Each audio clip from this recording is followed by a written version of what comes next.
Je, unajua kinywaji unachokunywa kabla ya kulala kinaweza kuharibu homoni zako?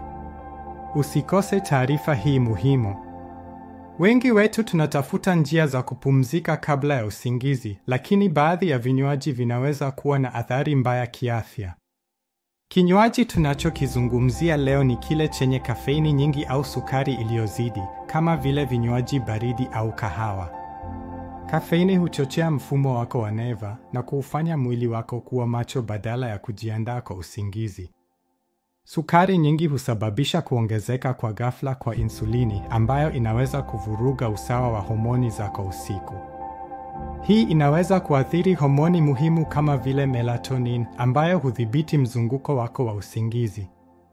Matokeo yake ni usingizi duni, uchovu na hata matatizo ya kiafya yanayohusiana na homoni kwa muda mrefu. Badala yake, chagua vinywaji vyenye kutuliza kama maji ya uvuguvugu, chai ya mitishamba isiyo na kafeini au maziwa ya joto.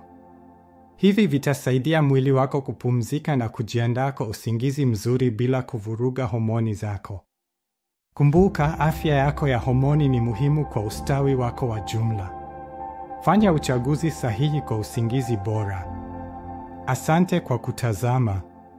Usisahau kusubscribe kwa ushauri zaidi wa afya na ustawi.